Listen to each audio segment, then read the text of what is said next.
Mr. Mint, and I'm sorry for the complete whiplash that you just had from the first minute of this video to the nice, peaceful speed build that's going on right now. I just wanted to start y'all off on the right foot, you know, with a story of drama, grief, property theft, and revenge. So the build we're doing today is a hobbit house, and I built this bad boy quite the bit ago, probably a couple weeks ago, but I never got around to doing a voiceover for it. I'm not so great at the voiceovers, not gonna lie. I'm going to warn you now, this is 13 hours of footage compressed down into like 20 or so minutes, so a lot was cut out, and I hope it's okay for y'all. This took a ton of trial and error because terrain tools are the enemy. They are the enemy, and there's a reason why people hate them. This version of the shell was probably like my 4th or 5th try of trying to make something that worked. If you're going to attempt your own hobbit house, I would say to have like certain pieces which are out, which is why I created the islands, and then I connected them all with the tunnel system, because it's hard to bury a big mound of house under a hill. The terrain tool I use the most is the one where it raises the ground to a specific height using control and the bracket keys. This allowed me to raise the terrain just above the walls, like a notch or two above. Then I use the smoothing tool to make everything nice and smooth and natural, unlike your stepmom's boob job. Ayo! The amount of people that actually have stepmoms who got a little work done that are watching this is very slim chance. But if that joke applies to you, it's because it's for you. I made it for you. Specifically you. I can see you. I'm in your walls. JK, I'm not in your walls. I don't want anyone's paranoia to act up. I feel really bad. I'm in no one's walls. I'm at home chillin'. You're probably also safe at home chillin' too, and we're chilling together. Go grab a snack and a drink, because this is gonna be a long speed build. Great transition there, oh my god. Speaking of at home chillin', literally, I'm in New England and there is 6 feet of snow outside right now, and I'm kind of waiting for the power to go out. I'm a little curious to see if I can make it through this whole speed build. I got off topic, but okay, yes.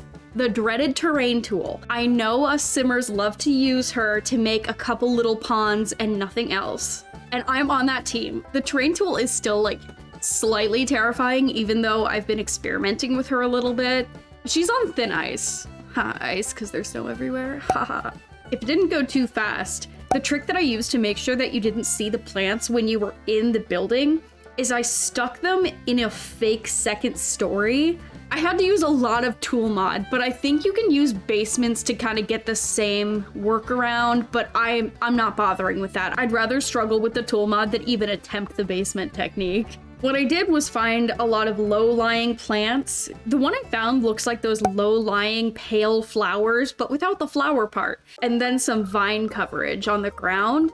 I scaled them to a size that I thought was okay, and then I used tool mod to put them on top of the roof. You can see it looks really weird, but I made part of the roof grass so it would camouflage just a little bit better. And I covered those spots with a ton of foliage. Bro, I've already moved on to the interior and I'm still trying to explain the landscaping. Give me like 5 more seconds. Before we get back to the landscaping real quick, you can see I put one of those like corner couches in a not corner, like a not triangular corner. I just covered it up with plants. See, landscaping comes through. She helps out.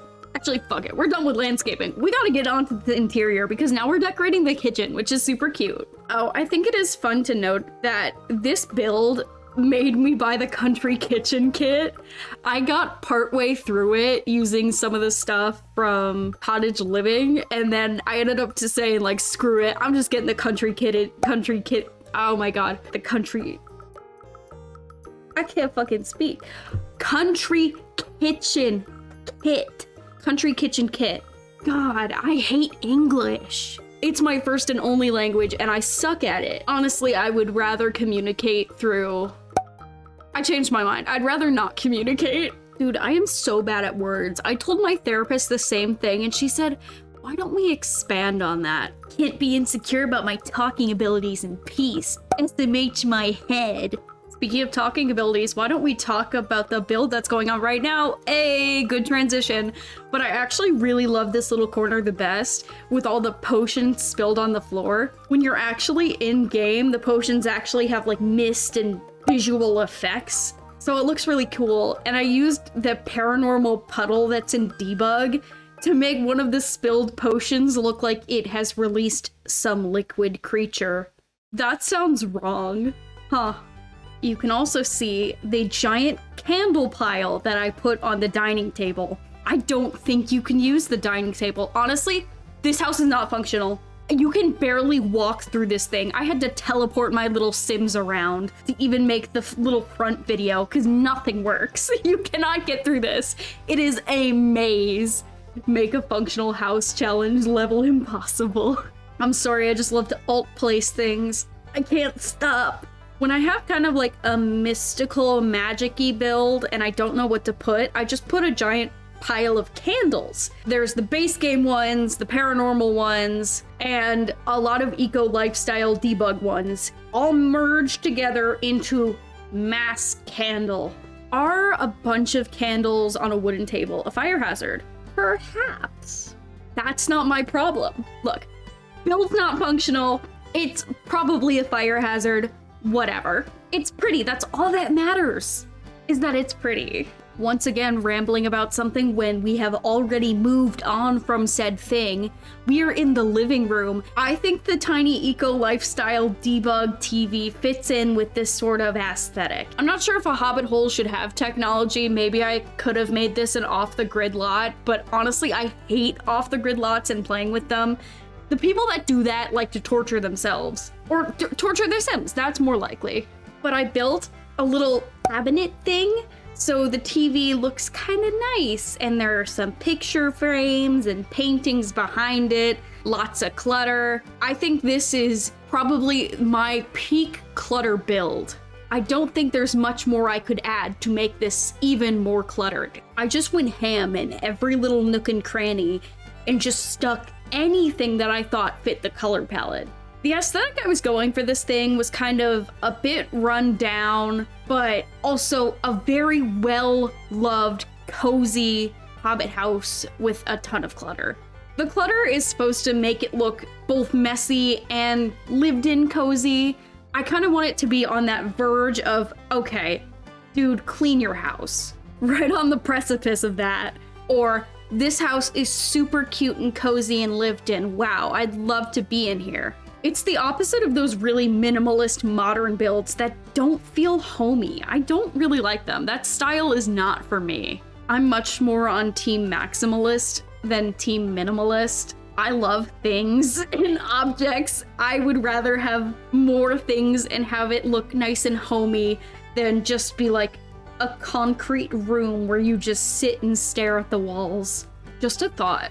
Can you mix brutalism and like a suburban home? I think that would be so funny.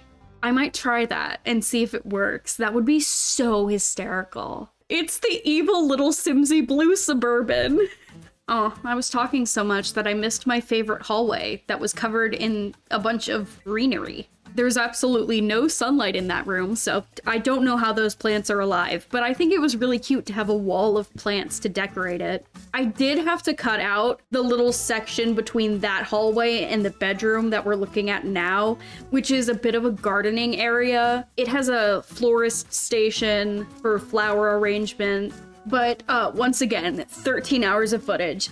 Can't have it all. I had to get rid of a lot of stuff, including the bathrooms. I don't care. The bathrooms had to go. If you want 50 minutes of footage with the fucking bathrooms, let me know. I'll give you the bathrooms if you want, but I thought they were a bit unnecessary, so they didn't make the cut. That's okay though. Maybe next time. I don't have the bathroom clutter kit, so it wouldn't be as complex anyways. They're just simple bathrooms. Now that we're onto the bedroom though, you can see that I rearranged it because I just wasn't feeling it. It just looked really strange, so I swapped which wall the bed was on, but I kept the kind of built-in bookshelf cabinet mixture. I really, really liked that actually. And you know what that gives us? A reading nook. Yay! I love a good reading nook. Not only does this room have a reading nook, we also get a fish tank and a bunch of boxes and a little area to get changed in. Everything you need, especially all the boxes. I love filling my bedroom with a bunch of cargo. And look who's back for another guest appearance. We have the candle pile. Give her a hand. I highly recommend the candle pile if you just don't know what to put. Now the dresser has a fire hazard, so when you're sleeping and you forgot to blow out your candle, you wake up to a lovely morning surprise. Maybe I should have killed the gnome in the front video with fire instead of lightning. That would have made a bit more sense, like storyline-wise. Should we change the lore of this build? That instead of a gnome getting killed by lightning, it is instead burning in a blaze of glory? Maybe that's a little dramatic. I love a build with lore. I think it's so fun. I watch a lot of Sims videos, obviously, and I am obsessed every time the person just decides, you know what, this is gonna be a family and this is their life and they're having an affair with the neighbor, but they're really an artist and they're passionate about their work. I love all of the lore. Give me the lore. Doesn't Plumbella say whore for lore? I love that. Plumbella is an amazing YouTuber too. I watch a lot of Sims YouTube. I admit, I watch maybe a little too much. We've finally arrived to the basement of this lovely house. I didn't really know what to do down here. All I knew is that I needed to connect the big chunk of the house with another little house island I made, which I ended up making an ensuite. Or like, is it an in-law suite? Fuck. Sorry, I think it's an in-law suite. You know, usually in-law suites are for like elderly parents who just can't live on their own. And so having the only way to get in there be through a very cluttered basement basically means they're stuck in there if they, you know, can't use stairs that well. Once again, did not think it through when I made it. That's fine. But we needed this hallway here to connect the two little separate houses. They're not really separate. So I put a wine cellar down here, but also supplies from Eco Lifestyle to make your own juice. It's not a wine cellar, it's a juice cellar. I'm sorry, this is The Sims. This is all juice. All of the bottles are all juice. Also, how much alt placing of bottles can I put in this video without people getting annoyed? What's your max tolerance for me alt placing little bits of clutter? I'm curious. Once again, I put another spilled bottle with the paranormal puddle, so it looks like a creepy little oozy creature just fell out of the bottle. Maybe that wasn't juice. Just some suspicious, not haunted drink. Sounds yummy. Honestly, suggestion for The Sims, update Eco Lifestyle where you can take the little ghosts you can catch in paranormal and juice them. Is that cruel? Is that cruel? But what if it could give you moodlets, like the happy ghost makes you happy? And if you drink the angry ghost, you can die of cardiac explosion. I mean, I guess there's kind of already ghost juice. I forget the name of it, but if you live in haunted houses or if you work as a paranormal investigator, you can get these little goblets of ghost wisdom. Those little goblets are actually really good for skill building. If you're trying to speedrun, like maxing out almost every skill, just get a ton of those and just make your sim chug them and you'll get a bunch of random upgrades in different skills. So I guess we already have ghost juice. I guess we don't need to juice ghosts then. If you love the paranormal pack like I do, then get the cupcake machine, bake a ton of cupcakes or little brownies and give them to the ghosts because they count as a handmade good and they'll like them. And then they'll give you treats like ghost juice. Don't ask where it came from. It's just ghost juice. It's nothing nefarious. Every time it's just a suspicious liquid, y'all jump to conclusions. Jeez. It's just normal juice. It's normal. Real question is, do ghosts have udders? Can you milk the ghost? I should probably talk about the basement again. We're on the second part of the basement, which I didn't know what to do once again because this basement was kind of a last minute desperate connection between the two big house chunks. So I ended up sticking a cauldron down here and making this a spellcaster hobbit home, but just this tiny little corner. Honestly, the cauldron might not even be for potion making despite all of the potions that are upstairs spilled. It could just be for mac and cheese because you don't need to use it to make potions. You can just make mass quantities of mac and cheese in The Sims. I think it's fun when you're kind of grinding out spellcasters and trying to level them up. When you're at the spellcaster area, you just eat mac and cheese constantly to survive. No sleep, just mac and cheese. Maybe I don't treat my spellcasters well. At least they get food though, because I could just make them drink those potions that make it so they don't have to eat or drink or sleep or do anything. They at least get food so they can feel like a real person instead of just a sim that is grinding out skills. But this little spellcaster room actually was really challenging to make. I just didn't know what to do. I changed the wallpaper a couple times. I added a mini bar because I guess we're right next to the wine cellar. You might as well have a bar here too. I put the cauldron on a bit of a platform because I thought it split up the room a little bit, and I just accessorized from there.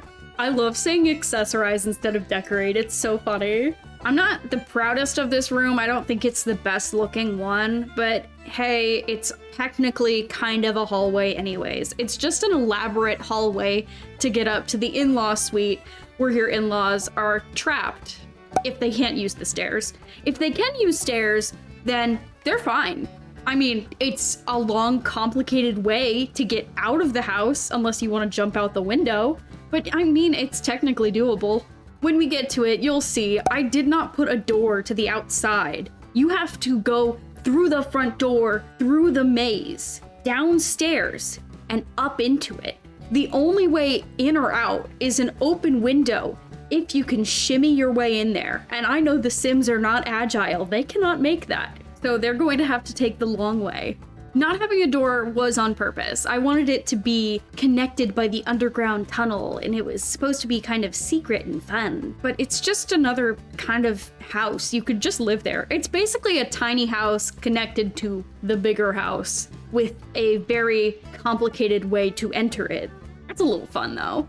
And wow, how the time flies. Our time together is almost over because the video is almost done. I hope you all are having a very lovely day, and if you are in New England like I am, I hope you're staying warm and I hope your power's on. This snowstorm's fun. It's our first real snowstorm of the season, but it's almost March, so that's a bit worrying. I really hope you enjoyed this video, and I hope you liked the little short film in the front because I thought it was funny, and I hope other people kind of find it enjoyable too. I'm gonna be honest, that started out as just showing off the build that I was going to put at the end of the video, but then I just kind of went a little nuts with it, and I ended up with what I think is a true masterpiece, so it became the start to the video. I may do something like that again. I just think it's fun. Maybe I should make a tradition that speed builds get their own little stories. If you can't tell already, I was very proud of that. That was actually very good for practicing editing. Highly recommend if you want to learn how to edit. A good practice exercise. Just make a dramatic Sims short film.